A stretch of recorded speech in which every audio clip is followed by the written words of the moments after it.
श्रोतेहो नमस्कार. आपण ऐकत आहात 90.8 मेगाहर्ट्झवरती महात्मा फुले कृषी विद्यापीठ राहुरीची ज्ञान, माहिती आणि मनोरंजनाची लोकवाहिनी रेडिओ फुले कृषी वाहिनी 90.8 FM. आणि मी डॉक्टर आनंद सवई आपल्या सर्वांचं कृषी जगत ज्ञानदाता या विशेष कार्यक्रमामध्ये मनपूर्वक स्वागत करतो. श्रोतेहो, खऱ्या अर्थानं आपल्याला कल्पना असेल की छत्रपती शिवाजी महाराजांच्यापासून जो त्यांचा खंड्या हा लोकप्रिय कुत्रा होता, तिथून ते भालू या चित्रपटापर्यंत सर्वांनाच, सर्व श्वानप्रेमींनाच कुत्र्यांच्या विषयक अत्यंत असं आकर्षण आहे. आणि म्हणूनच असं म्हटलं जातं की कुत्र्यांसारखा दुसरा मित्र नाही. आणि ज्यांच्या घरी कुत्रे आहेत किंवा ज्यांच्याशी कुत्र्यांचा लळा जळलेला आहे त्यांना एक आत्मिक आनंद मिळतो, कारण ते निस्वार्थी प्रेम कुत्र्यांच्यापासून आपल्याला मिळत असतात. आणि कुत्र्यांच्याबरोबर किंवा श्वानाबरोबर ही आपली एक अतूट अशी मैत्री आपल्या जवळ आपल्या होत असते, आपल्या कुटुंबाची. आणि एक सुखद अनुभव आपल्याला त्या माध्यमातून मिळत असतो. अनेक चित्रपटातून सुद्धा श्वानाचा किंवा कुत्र्यांचा आपल्याला संदर्भ आढळतो. पण या प्रेमाबरोबरच कधीकधी सावधगिरीची भूमिकासुद्धा बाळगणं गरजेचं असतं. ती म्हणजे कधीकधी कुत्रे पिसाळतात किंवा त्यांना रेबीजसारखा एखादा गंभीर आजार होऊ शकतो. आणि अगदी या अशासारख्या गंभीर आजारातून अनेक कुत्र्यांची दुखापत होऊ शकते. अनेक कुत्र्यांना त्यांचं आयुष्य संपवावं लागतं. आणि त्याचबरोबर तो ज्या व्यक्तीला चावला असेल आपल्या सर्व लोकांना तर रेबीजसारख्या गंभीर आजार किंवा अशा पद्धतीच्या आजाराचा सुद्धा त्रास आपल्या सर्व श्वानप्रेमींना होऊ शकतो. आणि अगदी याच विषयाच्या अनुषंगानं याच्यापासून आपल्याला काळजी घेण्यासाठी आणि आपल्याला मार्गदर्शन करण्यासाठी पिसाळणे किंवा रेबीज एक गंभीर समस्या या विषयावरती मार्गदर्शन करण्यासाठी आज आपल्या 90.8 FM फुले कृषी वाहिनी चॅनलमध्ये आज आपण निमंत्रित केलेलं आहे डॉक्टर रवींद्रनाथ निमसे सरांना. सर, आजच्या कार्यक्रमामध्ये आपलं मनपूर्वक स्वागत. सुस्वागत. श्रोतेहो, खऱ्या अर्थानं डॉक्टर रवींद्रनाथ निमसे हे प्रभारी पशुवैद्यकीय अधिकारी, पशुसंवर्धन आणि दुग्धशास्त्र विभाग, महात्मा फुले कृषी विद्यापीठ राहुरी या ठिकाणी कार्यरत आहेत. आणि एक पशुवैद्यक म्हणून गेल्या अनेक वर्षापासून ते सर्व पशुपालकांच्या त्याचबरोबर श्वानप्रेमींच्या सर्वांच्या सेवेमध्ये अतिशय प्रभावीपणे राहुरी तालुक्यामध्ये कार्यरत आहेत. आपल्या सर्वांनाच परिचित आहेत डॉक्टर रवींद्रनाथ निमसे. सर, आजच्या विषयाच्या अनुषंगानं मला विचारायला आपल्याला निश्चित आनंद वाटेल का आज आपला विषय आहे पिसाळणे किंवा रेबीज एक गंभीर आजार. तर नेमकंच रेबीज आजाराविषयी थोडक्यात काय सांगता येईल? शेतकरी बंधूंनो, रेबीज आपल्या भारतामध्ये साधारणपणे कुत्रा चावल्यामुळे 95% रेबीज पसरण्याची शक्यता असते. याशिवाय इतर 5% मांजरीपासून 2%, कोल्हा किंवा जंगली प्राण्यापासून 2% आणि मुंगूस चावल्यामुळे 1% इतका हा आजार पसरला जातो. तर सर्वात जास्त आणि महत्त्वाचा घटक असेल तो कुत्रा. तर याशिवाय मांजर असेल, माकड असेल, कोल्हा असेल, वटवाघूळ असेल, याच्या चावल्यानेही हा आजार पसरल्याची काही लक्षणं आपल्या भागामध्ये आढळून आलेली आहेत. आणि या आजारामध्ये सांगण्याचे सर्वात महत्त्वाचा जो भाग असा आहे की साधारणपणे कुत्रा किंवा जो काही प्राणी आहे तो चावल्याची जागा आणि त्याचे मेंदूपासूनचे अंतर या नुसार त्या आजाराची लक्षणं संबंधित चावलेल्या जनावरांमध्ये किंवा चावलेल्या प्राण्यामध्ये किंवा मनुष्यामध्ये वाढीस लागणे किंवा लक्षणं दिसण्यासाठीचा ज्या वेळ आहे तो कुत्रा चावल्याची जागा त्यापासून त्याचे मेंदूपासूनचे अंतर यावर अवलंबून आहे. बरं, अशा पद्धतीने रेबीज आजाराविषयीची ही थोडक्यात आपल्याला माहिती सांगितली आहे. पण हा रेबीज कशा प्रकारे शरीरात संक्रमित होत असतो? या ठिकाणी एक नमूद करावं असं वाटतं की बऱ्यापैकी रेबीजग्रस्त जेव्हा कुत्रा आपल्या संपर्कात येतो त्यातून जो आजार पसरण्याची सर्वात महत्त्वाचं जे आहे तर ते रेबीजग्रस्त जनावराची लाळेमध्ये या विषाणूंचे प्रमाण सर्वात जास्त असते. आणि हेच विषाणू नंतर लाळेतून जखम झालेल्या भागातून किंवा चावलेल्या भागातून मांसपेशीद्वारे जनावराच्या किंवा माणसाच्या शरीरात प्रवेश करतात.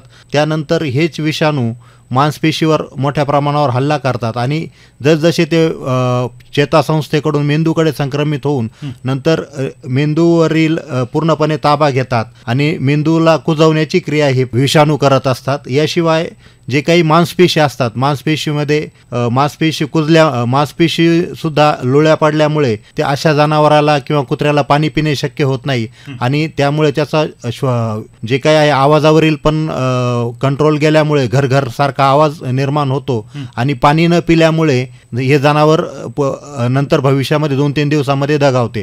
तर एकूणच जे काही श्वासनलिकेतली जे काही मांसपेशी आहे, जे काही जो पडदा आहे की जेव्हा आपण पाणी पिताना तो श्वासनलिकेवर पडलेला असतो आणि श्वास घेताना तो अन्ननलिकेवर असतो, तर ह्या पडद्याची विकलांगता आल्यामुळे जनावर दगावते. अशा पद्धतीनं हे रेबीजचं संक्रमण होत असतं. मग सर आज जर बघितलं तर ग्रामीण भाग असेल किंवा शहरी भाग असेल, सकाळी उठल्यानंतर जर मॉर्निंग वॉकला जायचं असेल तर प्रत्येकाच्या हातामध्ये श्वान असतो, सगळे घेऊन जात असतात. इतका मोठ्या प्रमाणामध्ये श्वानप्रेमी सर्वत्र आपल्याला दिसत असतात. पण हे करत असताना एखाद्या ह्याला कुत्र्याला किंवा एखाद्या प्राण्याला जर रेबीज झालाच तर त्या रेबीज आजाराची लक्षणं कशी असतात, काय सांगता येईल? हा खरोखरच एक खूप महत्त्वाचा प्रश्न आहे. ही मुलाखत ऐकल्यानंतर बऱ्याच जणांना शंका येईल की आता आपल्या प्रत्येकच जण कुत्र्याकडे संशयाने पाहायला सुरुवात होईल. पण या ठिकाणी मला एक नमूद करावं असं वाटतं की खूप विशिष्ट लक्षणं आहेत. सर्वात महत्त्वाचं म्हणजे की त्या जनावराची लाळ ही एकसारखी, कुत्र्याची लाळ ही एकसारखी गळत असते. कारण त्याचं श्वासनलिकेचे स्नायू विकलांग झाल्यामुळे तो श्वासोश्वासावर नियंत्रण नसते आणि त्याची जी लाळ आहे ती एकसारखी टिपकत असते, त्याचे मांसपेशी वीक झालेल्या असतात. याशिवाय जे काही कुत्रा आहे हे अंधाऱ्या जागेत लपून बसतं किंवा बाजूला जाऊन बसतं. याशिवाय ते कुठल्याही प्रकारच्या मालकाला ओळखत नाही. याशिवाय पाण्याची या आजाराचे दुसरे नाव म्हणजे पाण्याची भीती. याला हायड्रोफोबिया, इंग्रजीमध्ये हायड्रोफोबिया म्हणतात, की हे कुत्रं पाण्याला खूप घाबरतं. कारण असं की जर त्याने चुकून पाणी पिलं तर ते सगळं श्वासनलिकेत जाऊन ते दगावणार असतं. त्यामुळे त्याला पाणी पिताच येत नाही आणि पाणी न पिल्यामुळं त्याला पाण्याविषयी त्या कुत्र्याला खूप भीती अशी निर्माण झालेली असते. याशिवाय उजेडापासून पण हे जे बाधित जनावर आहे हे थोडंसं दूर राहतं. आणि यामध्ये सर्वात महत्त्वाचं सांगायचं म्हणजे 2 प्रकार साधारणपणे पिसाळल्यामध्ये आढळतात. एक आक्रमक प्रकार आणि दुसरा शांत प्रकार. तर शांत प्रकारामध्ये कुत्रा जो आहे हे मनुष्य प्राण्यांपासून दूर आणि अंधाऱ्या खोलीत राहतो. तर दुसरा जो आक्रमक प्रकार आहे याच्यामध्ये हे जे काही अखाद्य वस्तू आहे, म्हणजे एखादं लाकूड असेल, काही असेल जे चावता येणं शक्य नाही, अशाही अखाद्य वस्तूंना हे कुत्रं साधारणपणे चावण्याचा प्रयत्न करतं. आणि यामध्ये एक वरिष्ठ पशुवैद्यकांच्या जे ऑब्झर्वेशन आहेत ते खरोखरच खूप सांगण्यासारखे आहेत की साधारणपणे कुत्र्यामध्ये जर रेबीज झाला तर तो लोकवस्तीपासून दूर जातो. आणि जर एखादा कोल्हा रेबीज बाधित झाला तर तो मनुष्य वस्तीकडे येतो. म्हणजे या ठिकाणी पुन्हा आपल्याला कुत्र्याची थोडी प्रामाणिकता लक्षात येईल की आपल्यापासून हा आजार इतरांना होऊ नये म्हणून तो मनुष्य प्राणीपासून दूर जातो. परंतु त्याच ठिकाणी जो जंगली आपण लबाड कोल्हा म्हणतो तर तो रेबीज झाल्यानंतर मनुष्य वस्तीकडे संक्रमित होतो. ही साधारणपणे वाचण्यात आलेली किंवा जुन्या पशुवैद्यकांनी सांगितलेली थोडीशी उदाहरणे. आणि त्याच पद्धतीनं अजून काही लक्षणं त्याच्यामध्ये दिसतात, काही जनावरांना घाबरणे वगैरे असे प्रकार काही होतात? याशिवाय साधारणपणे कुत्रा चावून एखाद्या दूध दुभत्या जनावराला जर तो आजार झाला तर ती गाय आहे ती साधारणपणे भिंतीला डोकं आपटणे असेही लक्षणं साधारण दिसतात किंवा एकसारखं लघवी करणे आणि शांत उभे राहणे असे लक्षणं दिसतात. ही गायीसुद्धा पाणी पिण्याचं टाळतात किंवा पाण्यापासूनची भीती ही गायीमध्ये सुद्धा दिसून येते. जनावराची भूक मंदावते, वारंवार लघवी करणे, दात खाणे असे साधारणपणे लक्षणं दिसतात. तर यामध्ये बऱ्यापैकी कुत्रा चावण्याची ज्या घटना आहेत ह्या जास्तीत जास्त तोंडाच्या भागाकडून जास्त होतात. त्यामुळे जर कुत्रा चावल्याची अशी काही कुत्रा चावलाच तर तो मान किंवा चेहऱ्याच्या भागाला चावल्यामुळे आणि त्याचे मेंदूपासूनचे अंतर खूप जवळ असल्यामुळे चावल्यानंतर खूप कमी कालावधीमध्ये तो आजार त्या जनावराला संक्रमित होऊन जनावर दगावण्याची शक्यता असते. अगदीच खऱ्या अर्थानं शेतकरी बंधूंनो, आपण किंवा सर्व 90.8 FM फुले कृषी वाहिनीच्या माध्यमातून ऐकणारे सर्व श्रोते असतील, त्याचबरोबर ऑनलाईनच्या माध्यमातून फुले कृषी वाहिनीच्या माध्यमातून आपण ऐकत आहात की डॉक्टर रवींद्रनाथ निमसे हे प्रभारी पशुवैद्यकीय अधिकारी पशुसंवर्धन आणि दुग्धशास्त्र विभाग महात्मा फुले कृषी विद्यापीठ राहुरी या ठिकाणी कार्यरत आहेत आणि ते आपल्याशी संवाद साधत आहेत की पिसाळणे किंवा रेबीज एक गंभीर समस्या आणि कुत्र्यांच्यामध्ये जे रेबीज आजाराची लक्षणं आहेत त्याने अतिशय चांगल्या पद्धतीने सांगितले आहेत. आपल्या कुत्र्यांमध्ये अशा पद्धतीची जर लक्षणं दिसून येत असतील तर निश्चितपणे आपण घेणं गरजेचं आहे. डॉक्टर साहेब, प्रत्येक शेतकऱ्याकडे म्हटलं तर एक कुत्रा हा असतोच त्यांच्या जनावरांच्या भोवती आणि आपण सांगितलं जर एखाद्या कुत्र्याला जर तो रेबीज झाला आणि त्याने जर जनावराला चावलं तर अशा पद्धतीची जर लक्षणं दिसतील आणि मग चावलेलं कुत्रं जर पिसाळलेलं जर नसेल किंवा इतर जनावरांनी जर चावा घेतला असेल तर त्या संदर्भात काही लस वगैरे घेणं गरजेचे आहे? हो, नक्कीच. आजच्या या मुलाखतीचा मी हा सार समजेल की कुठलंही आपल्याला माहितीतलं असो किंवा अनोळखी असो कुत्रा जर आपल्या चावण्यात आला तर एक विशिष्ट प्रकारची आपण काळजी घेतली पाहिजे. ते म्हणजे की साधारणपणे जी लोक नियमित कुत्र्याच्या संपर्कात आहेत किंवा आपण घरगुती पाळलेला कुत्रा आहे तर त्याला वर्षातून एकदा आपण प्री बाईट म्हणजे एक प्रतिबंधात्मक उपाय म्हणून वर्षातून एकदा लसीकरण केलं पाहिजे. त्यासाठी विशिष्ट असा कोणता महिना वगैरे काही ठरवायची गरज नाही, परंतु जर समजा तुम्ही आता यावर्षी जूनमध्ये लसीकरण केलं तर प्रत्येक वर्षी जूनमध्ये हे लसीकरण आपण त्या कुत्र्याचं केलं पाहिजे. कारण की बऱ्याच वेळा पिसाळलेला कुत्रा किंवा इतरही कुत्रा आपल्या समोरच त्या कुत्र्याला चावेल असं काही नाही. अनावधानाने आपल्या अपरोक्षही तो कुत्रा दुसऱ्या कुत्र्याला चावून जाऊ शकतो. त्यामुळे एक प्री बाईट व्हॅक्सिनेशन आपल्या कुत्र्याचं असावं. याशिवाय आपल्या माहितीतला असो किंवा अनोळखी असो जर दुर्दैवाने एखाद्या कुत्र्याने आपल्या मनुष्याचा असेल किंवा आपल्या कुत्र्याचा असेल किंवा आपल्या इतर प्राण्यांचा जर चावा घेतला तर तो कुत्रा रेबीज आहे किंवा नाही याचा जास्त विचार न करता त्यापासून होणारे दुष्परिणाम लक्षात घेता आपण पोस्ट बाईट किंवा चावल्यानंतरचं जे काही लसीकरणाचं शेड्यूल आहे किंवा जो काही कार्यक्रम आहे तो पूर्ण केला पाहिजे. यामध्ये ज्या दिवशी कुत्रा चावेल तो दिवस, त्यानंतरचा 3रा दिवस, 7वा दिवस, 14वा दिवस आणि 28वा दिवस अशा प्रकारचे 6 लसीकरणाचे आपण डोस पूर्ण करायचे आहेत. अशा मात्रा घेतल्यानंतर तो लसीकरणाचा कार्यक्रम पूर्ण होतो. या ठिकाणी मला आणखी एक महत्त्वाची गोष्ट आपल्याला सांगायला आवडेल की साधारणपणे जर आपल्याला चावलेला किंवा आपल्या प्राण्याला चावलेला कुत्रा हा जर आपल्या नेहमी पाहण्यातला असेल आणि आपल्या चावलेल्या दिवसानंतर 7 दिवसानंतरही तो जर कुत्रा जिवंत असेल किंवा एकदमच हेल्दी असेल, एकदम चांगल्या प्रकारे खेळत असेल तर आपण त्या 7व्या दिवसानंतरच्या त्या पुढचा डोसचा कार्यक्रम किंवा जो 14वा किंवा 28व्या दिवसाची लस घेण्याची गरज नाही. याचं कारण असं की जर समजा चावलेला जो कुत्रा चावला आहे त्याला जर रेबीज असता तर तो 7 दिवसापर्यंत जिवंत राहू शकत नाही. आणि जर समजा तो 7 दिवसानंतर जिवंत आहे तर तो निरोगी आहे, म्हणजे तुम्हाला पुढची रेबीजची जी काही पुढचा कोर्स आहे तो पूर्ण करण्याची गरज नाही. परंतु जर समजा अनोळखी असेल किंवा तो आपल्याला माहीत नाही किंवा तो आपल्या संपर्कात नाही तर हा पूर्ण आपण एक 28 दिवसापर्यंत जो 6 मात्रेचा लसीकरण आहे हे आपण पूर्ण करायचं आहे. याशिवाय जर समजा आपल्या एकदमच प्रिय कुत्र्याला दुसरा येऊन कुत्रा चावला, बऱ्याच वेळा काय होतं की भांडणामध्ये चेहरा हे नेहमीच टार्गेट असतं आणि एकदम मुलाखतीच्या सुरुवातीलाच मी आपल्याला सांगितलं की साधारणपणे मेंदूपासूनची चावल्याची जागा ही लक्षण दाखवण्यासाठी खूप महत्त्वाची आहे. ती जितकं जवळ तितकं लवकर लक्षण आपल्याला मिळणार आहेत. तर मग जर समजा ते एकदमच चेहऱ्यावर किंवा तोंडावर जर कुत्र्याने चावा घेतला तर मेंदूपासूनचं अंतर कमी असल्यामुळे त्या ठिकाणी लक्षणं तो आजार पसरणे जनावरांमध्ये बाधित होण्याची शक्यता वेळ खूप कमी असेल. तर अशा वेळी फक्त लसीकरणावर अवलंबून राहता आता रेबीजचेच इम्युनोग्लोब्युलिन्स मार्केटमध्ये उपलब्ध आहेत, त्याचेसुद्धा आपण लोकली ते आपण इंजेक्ट करायचे आहेत.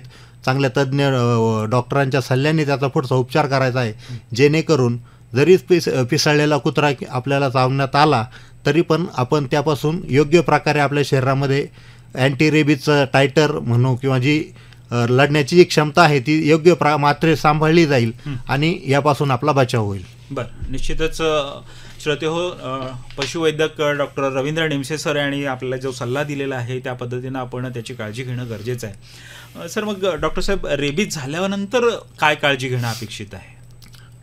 मित्रांनो, रेबीज झाल्यानंतर ही आपण जी अगोदर चर्चा केली जी लक्षणं आहेत, अशी लक्षणं एखादं जनावर दाखवत असेल तर त्यासाठी आपण सर्वात महत्त्वाचं म्हणजे ते जनावर आपण बाकीच्या आपल्या जनावरांपासून दूर बांधायचं आहे. त्यासाठीचं जे चारा असेल, त्याचं पाणी असेल, ते सगळं त्याची व्यवस्था वेगळी करायची आहे.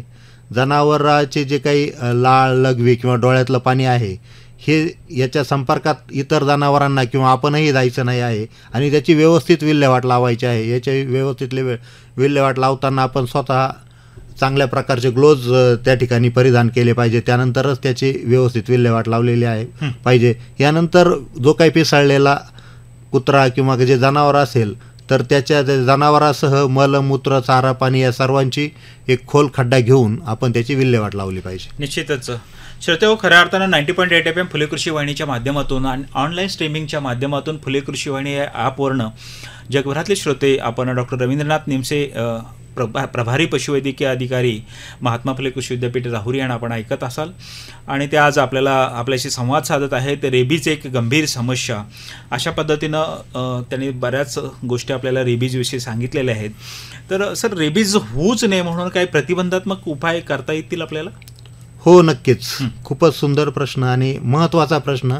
कारण की कुठल्याही उपायापेक्षा प्रतिबंध बरा. आणि रेबीजच्या बाबतीत सांगायचं म्हणजे प्रतिबंध हाच एकमेव उपाय आहे. कारण यामध्ये एकदा आजार झाल्यानंतर दुसरा कुठलाही उपाय त्यामध्ये नाही. तर यामध्ये या जीवघेण्या आजारासाठी आपण जे काही महत्त्वाचे हे करायचं आहे, जर चुकून आपल्याला पिसाळलेला माहिती असलेला कुत्रा जर चावला तर सर्वात महत्त्वाचं म्हणजे जी काही जखमेची जागा आहे ती 15 ते 20 मिनिटं वाहत्या पाण्याने धुवायची आहे, जेणेकरून त्या भागात जी साठलेली लाळ असेल किंवा जी काही पडलेली लाळ असेल ती लगेच धुवून जाईल. याशिवाय जे काही लाईम किंवा जे निर्जंतुकीकरणाच्या चांगल्या साबणाने आपण ती जखम धुवायची आहे. ती जखम अगोदर वाहत्या पाण्याने 15 मिनिट, त्यानंतर साबणाने 15 मिनिटं ती जखम स्वच्छ करत राहायची, जेणेकरून जे काही विषाणू आहेत ते विषाणू त्या ठिकाणी मारले जातील.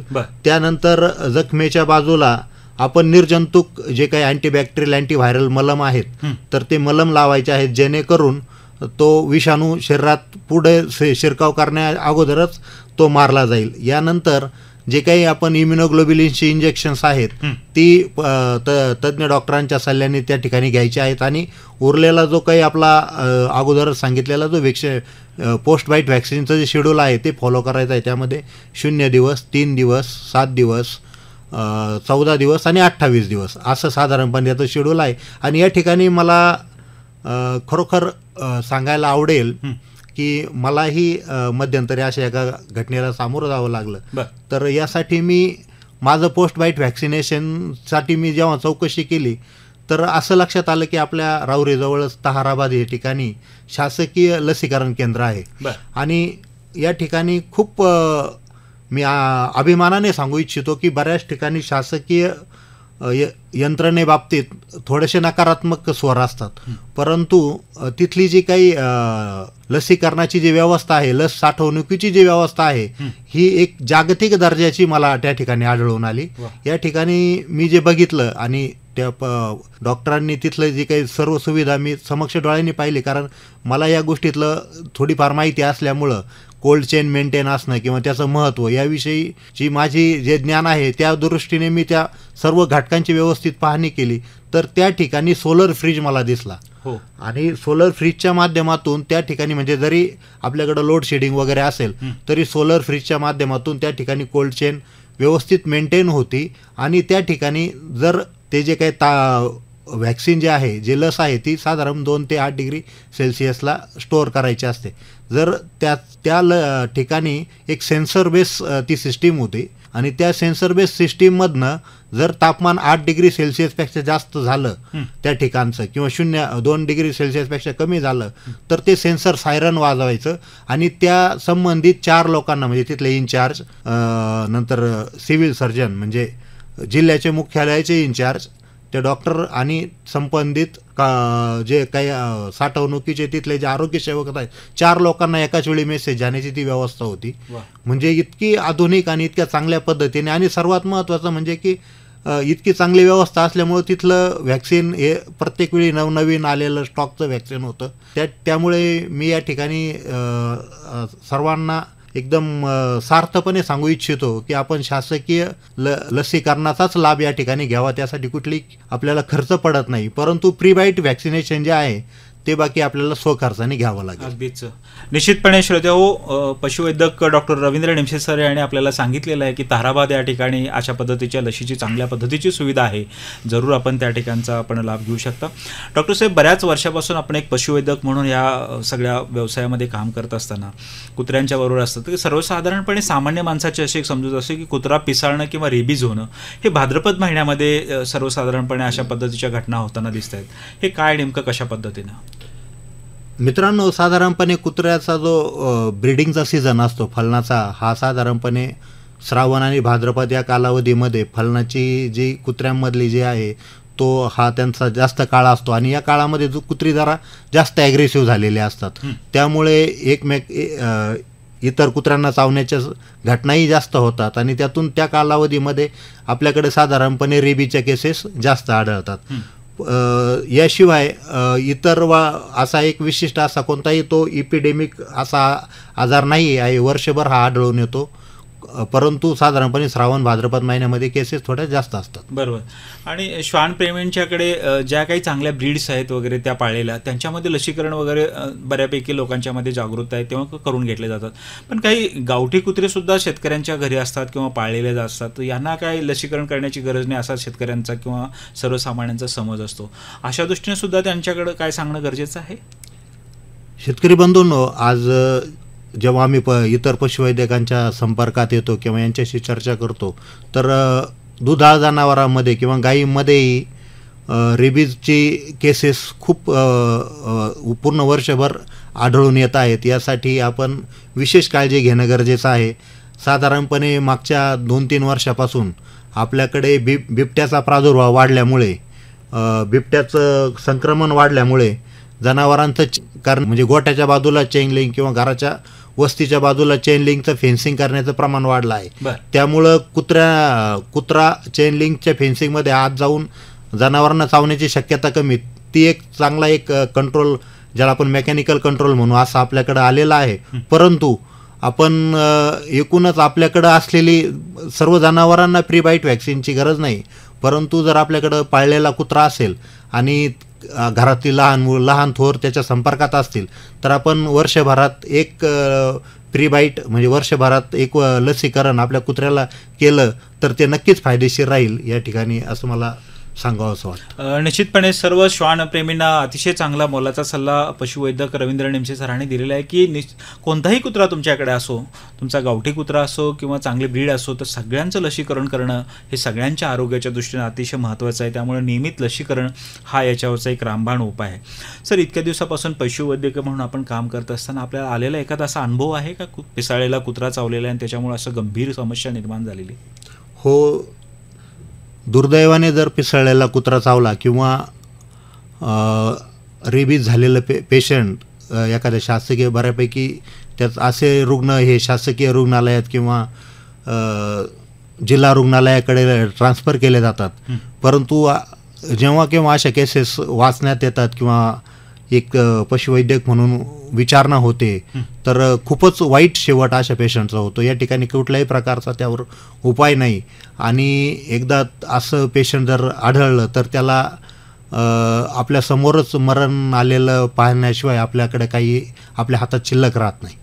निश्चितच श्रोतेहो, खऱ्या अर्थानं याच्याकडे दुर्लक्ष करून चालणार नाही. अतिशय गंभीर स्वरूपाचा रेबीज हा आजार आहे आणि याचं वेळीच प्रतिबंधात्मक लसीकरण करून घेऊन प्रत्येकानं आपल्या आरोग्याची काळजी घेणं गरजेचं आहे.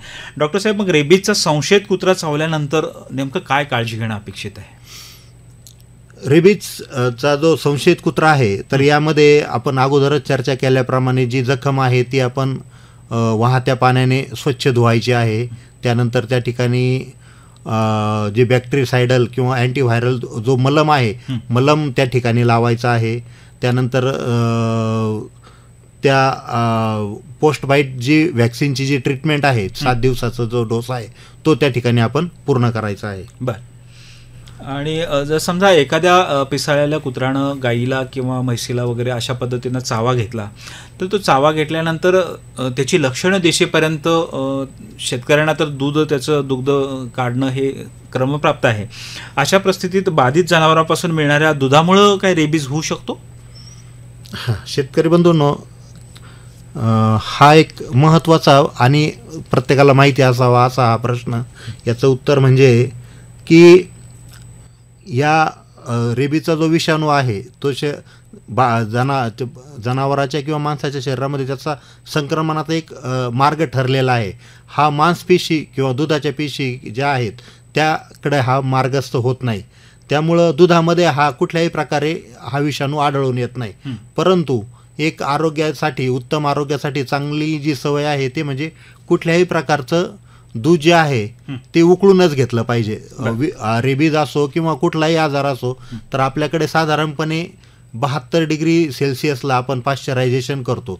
त्या ठिकाणी ट्युबरक्युलोसिसचा पण जो काही सर्वात आपण ज्याला स्टर्डी जीवाणू म्हणतो तो ट्युबरक्युलोसिस आहे जो 72 डिग्री सेल्सिअसपर्यंत जिवंत राहतो. तर तोपर्यंत आपण दूध पाश्चराईज करतो. तर आणि पाश्चरायझेशनपेक्षाही पुढची क्रिया म्हणजे उकळणे. तर आपण साधारणपणे आपण जे काही दूध आहे आपल्या आहारातलं हे जर चांगलं उकळून घेतलं तर तो विषाणू त्या ठिकाणी मरणार आहे. आणि उत्तम आरोग्यासाठी उकळून दूध घेतलं पाहिजे. आणि दुधातून हा आजार पसरण्याची कुठलीही शक्यता नाही. त्यामुळं तसली भीती बाळगण्याचे कारण नाही. आणि त्यामध्ये आणखी एक बाब मला या ठिकाणी नमूद करावीशी वाटेल की हा जितका घातक आजार आहे तितकाच हा विषाणू उष्णतेसाठी नाजूकसुद्धा मानता येईल. कारण की हा जो आजार आहे हा कोंबडीमध्ये आढळून येत नाही. याचं कारण असं की कोंबडीचं मुळातच शरीराचं तापमान 105 डिग्री फॅरनहाईटपर्यंत असतं आणि तितक्या तापमानाला सुद्धा हा विषाणू जिवंत राहत नाही. त्यामुळं कोंबडीमध्ये रेबीज हा आजार तुम्हाला आढळून येणार नाही कारण त्याचं शरीराचं जास्त तापमान. आणि तसंच त्याप्रमाणेच इतरही जनावरांमध्ये रेबीज दुधामध्ये सुद्धा आढळून येणार नाही. त्यामुळे उकळलेल्या दुधामध्ये सुद्धा हा विषाणू जिवंत राहण्याची शक्यता खूपच कमी. निश्चितच श्रोतेहो, खऱ्या अर्थानं हा फार मोठा गैरसमज आपल्यामध्ये असू शकतो. तो डॉक्टर साहेबांनी आपल्याला दूर केलेला आहे. डॉक्टर रवींद्र नेमसे सरांनी सांगितले की दूध हे उकळून घेतलं तर अशा पद्धतीनं कोणतेही घाबरण्याचं कारण नाही. आणि हे सगळं आता स्वतंत्र आपण ही संपूर्ण मुलाखत आपण ऐकत आहात की रेबीज एक गंभीर समस्या आणि याविषयी डॉक्टर रवींद्रनाथ निमसे, प्रभारी पशुवैद्यकीय अधिकारी, पशुसंवर्धन आणि दुग्धशास्त्र विभाग, महात्मा फुले कृषी विद्यापीठ राहुरी हे आपल्याला मार्गदर्शन करत आहेत. तरीही आपल्या मनामध्ये काही शंका असतील रेबीजच्या संदर्भातल्या अनेक श्वानप्रेमींच्या मनामध्ये आल्या आणि त्यांनी सुरुवातीला सांगितले की प्रत्येकाने आपल्या श्वानाकडे किंवा कुत्र्यां संशयित नजरेने आता बघायला सुरुवात करण्याची गरज नाही. कारण तुमच्या मनात काही शंका असतील, प्रश्न असतील तर त्या सगळ्यांचं दर्शन करण्यासाठी, निराकरण करण्यासाठी मी त्यांचा संपर्क क्रमांक आपल्याला देत आहे. निश्चितपणे आपण त्यांचा संपर्क क्रमांक घ्यावा. 94 22 17 95 25. मी पुन्हा एकदा नंबर सांगतो, 9422179525. तर जरूर आपण डॉक्टर रवींद्रनाथ निमसे पशुवैद्यकीय अधिकारी आहेत, महात्मा फुले कृषी विद्यापीठ राहुरी येथे या ठिकाणी कार्यरत आहेत. आणि आपल्या कुत्र्याच्या संबंधात असेल किंवा जनावरांच्या संदर्भात असेल तर रेबीज या गंभीर आजाराविषयी तुम्ही इत्यंभूत माहिती त्यांच्याकडून जाणून घेऊ शकता. डॉक्टर साहेब, आपण संपूर्ण बऱ्याच वेळापासून आपण रेबीज या गंभीर समस्याविषयी किंवा पिसाळलेला कुत्रा म्हटलं तरी लोकांना खूप मोठे भीतीदायक वाटत असतं असं संपूर्ण मार्गदर्शन या ठिकाणी सांगितलेलं आहे. आणि अनेक श्वानप्रेमींच्या मनातनं त्यांची जी शंका होती किंवा जो संभ्रम होता तो दूर करण्यासाठी मदत केला आहे. एवढं असून देखील आज मोठ्या प्रमाणामध्ये ग्रामीण भाग, शहरी भागामध्ये श्वानप्रेमींची संख्या दिवसेंदिवस वाढताना दिसते. काय कारण आहे? खरोखरच आजची जी दैनंदिन जीवनशैली आहे ही खूपच धकाधकीची आणि थोडीशी टेन्शन किंवा एक प्रकारचा ताणतणाव जो आपल्या कामाचा असेल, कौटुंबिक समस्या असतील, यातून आपल्याला व्यक्त करण्यासाठी बऱ्याच वेळा माणसापेक्षाही प्राणी जवळचे वाटायला लागलेले आहेत. आणि पुण्यासारख्या शहरामध्ये जिथं सॉफ्टवेअर इंजिनियर आहेत की त्यांना स्वतःनंतर फक्त असतो त्यांच्यासाठी कुत्रा. अगदी. तर खरोखरच कुत्रा हा एक खूप चांगला सवंगडी आहे. या ठिकाणी मला एक थोडे थोर लोकांच्या बाबतीत माझे थोडं ॲनालिटिकल नमूद करायला आवडेल की जे काही आपले एकल वरिष्ठ थोर लोक होते, याच्यामध्ये अटल बिहारी वाजपेयी असतील, माननीय माजी पंतप्रधान अटल बिहारी वाजपेयी, त्यानंतर अलेक्झांडर जे आपले जॉर्ज फर्नांडिस जे आपले संरक्षण मंत्री होते, जे एकल होते, म्हणजे त्यांना कुटुंब नव्हतं. तर असे लोक आयुष्याच्या शेवटी यांना अल्झायमर सारखा त्रास बऱ्यापैकी आढळून आला, म्हणजे स्मृतिभ्रंश त्यांना त्यांच्या बाबतीत घडला. परंतु या ठिकाणी आज आपल्या देशाचे सर्वात मोठे जे काही व्यावसायिक आहेत, रतन टाटा, हे वयाच्या 80व्या वर्षानंतर सुद्धा 90व्या दशकात सर्व व्यवसाय समर्थपणे हाताळत आहेत आणि यामध्ये कुठल्याही प्रकारचं त्यांना त्रास नाही स्मृतिभ्रंशाचा वगैरे. याचं कारण म्हणजे त्यांचं असलेलं श्वानप्रेम. अगदी. तर या श्वानप्रेमापोटीच त्यांनी मुंबईमध्ये सुसज्ज असं जागतिक दर्जाचं पशुवैद्यक त्या ठिकाणी रुग्णालय स्थापन केलेलं आहे. आणि त्यांचे जे काही कुत्र्याविषयीचे जे अनुभव आहेत किंवा श्वान मित्राविषयीचे जे अनुभव आहेत, त्यांनी वेळोवेळी प्रत्येक ठिकाणी प्रत्येक व्यासपीठावर ते नमूद केलेले आहेत. या ठिकाणी घाबरण्याचं कारण नाही, योग्य काळजी घेतली तर नक्कीच त्यावर खूप चांगले चांगले उपाय आहेत. लसीकरण हा तर खूपच सर्वात सुंदर उपाय आहे. आणि याच्या धकाधकीच्या जीवनामध्ये जे निस्वार्थ प्रेम करणारं जो श्वान आहे, याच्याबरोबर आपण आपलं निरोगी आयुष्य असंच पुढे वाढत राहू, हीच या ठिकाणी सदिच्छा. आणि मग आपण एक पशुवैद्यक म्हणून काम करत असताना असे काही सुखद आठवणी किंवा लोकांचे फीडबॅक की आमचा कुत्रा आहे आणि त्या कुत्र्याविषयीचा लळा, त्याच्याविषयीचं प्रेम, असे काही अनुभव आपल्याला ऐकवत आले?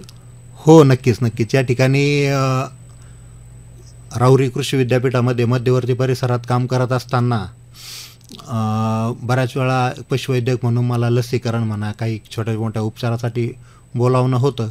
तर एक माता, त्यांना कुत्रा थोडा आजारी होता, मी उपचारासाठी गेलो. कुत्र्याची थोडीशी बिकटच परिस्थिती होती.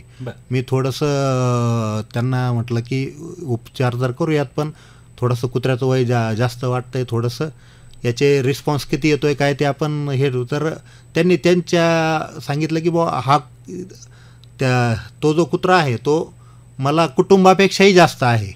कारण की माझ्या प्रत्येक अडीकठीण प्रसंगी माझे जे काही आलेले आसवं आहेत, तर हे आसवं पुसण्याचं काम हे कुटुंबातल्या किंवा मुलगा सून असेल किंवा पती असेल, याहीपेक्षा अगोदर त्या श्वानाने माझे अश्रू पुसलेले आहेत. आणि माझ्यासाठी तेच सर्वस्व आहे आज. आणि खरोखरच जे श्वान आहे किंवा एक चांगला मित्र आहे, याच्याबरोबर जर आपण आपल्या दिवसभराचा ताण जर हलका केला, त्याच्याबरोबर जर आपण आपल्या भावना शेअर केल्या, तर निश्चितच तुम्ही दुसरा चांगल्या वेगळ्या एनर्जीने आपल्या दैनंदिन जीवनाला सामोरे जाल. अगदीच. खऱ्या अर्थानं डॉक्टर साहेब अतिशय छान पद्धतीनं आपण गेल्या बऱ्याच वेळापासून मार्गदर्शन करतात. आणि श्रोतेहो, खऱ्या अर्थानं आज आपण आधुनिक जीवनशैली जगत असताना, धकाधकीचं जीवन जगत असताना कुठंतरी निस्वार्थ प्रेम आपल्याला मिळावं आणि कुत्र्यासारखा दुसरा मित्र नाही, हे आपण छत्रपती शिवाजी महाराजांच्यापासून बघतोय. की मी सुरुवातीलाच सांगितलं की खंड्या नावाचा त्यांचा जो कुत्रा होता, तिथून महाराजांनी त्यांच्या सगळ्या इतक्या धावपळीच्या सगळ्या गोष्टीमध्ये आपल्या कुत्र्यावरती सुद्धा निस्वार्थपणे प्रेम केलं आणि कुत्र्यानं सुद्धा महाराजांच्यावरती निस्वार्थपणे प्रेम केलं. असे छत्रपती शिवाजी महाराज असतील किंवा अनेक चित्रपटातून आपण भालू चित्रपट बघितलेला असेल, अशा पद्धतीचे श्वानप्रेमी आज वाढताना दिसत आहेत. आणि हे खरं आहे, डॉक्टर रवींद्रनाथ निमसे सरांनी सांगितलेलं आहे की जे एक आत्मिक आपल्याला आनंद मिळायचा असेल, जर निस्वार्थी प्रेम आपल्याला जगायचं असेल आणि अतिशय चांगल्या पद्धतीनं जीवन जर व्यतीत करायचं असेल, तर कुत्र्यांसारखा, श्वानासारखा दुसरा मित्र नाही, हेच आजच्या या मुलाखतीचं सार आहे. त्याच्यामुळं कुठेही घाबरून जाण्याची कारण नाही किंवा गरज नाही. फक्त आपण त्याच्यावर प्रतिबंधात्मक उपाय म्हणून डॉक्टर रवींद्रनाथ निमसे सर पशुवैद्यकीय अधिकारी आणि सांगितलेलं रेबीज या गंभीर आजारावरती लसीकरण करून घेणं, हेच सगळ्यांच्या दृष्टीनं, सगळ्यांच्या आरोग्याच्या दृष्टीनं आणि समाजाच्या दृष्टीनं अतिशय हितावं ठरलं असंच वाटतंय. डॉक्टर रवींद्र निमसे साहेब, आपण बऱ्याच वेळापासून आमच्या श्रोत्यांसाठी, त्याच पद्धतीनं ऑनलाईन स्ट्रीमिंगच्या माध्यमातून जगभरातले श्रोते ऐकत असतील, त्याचबरोबर श्रोते हो यूट्यूबच्या माध्यमातून देखील आम्ही तुम्हाला डॉक्टर रवींद्रनाथ निमसे यांची मुलाखत तुमच्यासाठी आम्ही लवकरच देत आहोत. तर अशा सर्व श्रोत्यांच्या वतीनं आपण अतिशय छान माहिती दिल्याबद्दल सर्वांच्या वतीनं आणि महात्मा फुले कृषी विद्यापीठ राहुरी 90.8 FM फुले कृषी वाहिनीच्या वतीनं आपले मनापासून खूप खूप धन्यवाद आणि आपल्या भावी निरामय निरोगी आयुष्यासाठी खूप खूप शुभेच्छा. धन्यवाद. रेबीज एक गंभीर आजार याविषयी डॉक्टर रवींद्रनाथ निमसे, प्रभारी पशुवैद्यकीय अधिकारी, पशुसंवर्धन आणि दुग्धशास्त्र विभाग, महात्मा फुले कृषी विद्यापीठ राहुरी यांनी दिलेली माहिती आपण ऐकलीत. यासारखेच दर्जेदार कार्यक्रम ऐकण्यासाठी कुठेही जाऊ नका. ऐकत राहा 90.8 FM फुले कृषी वाहिनी, कृषी संस्कारदायिनी फुले कृषी वाहिनी. या ठिकाणी थांबण्याची वेळ झाली आहे. मी डॉक्टर आनंद सवई आपल्या सर्वांचा या ठिकाणी निरोप घेतो. पुन्हा भेटूया एका नवीन विषयासोबत आणि एका नवीन मान्यवरांसोबत कृषी जगत ज्ञानदाता या विशेष कार्यक्रमामध्ये. तोपर्यंत नमस्कार.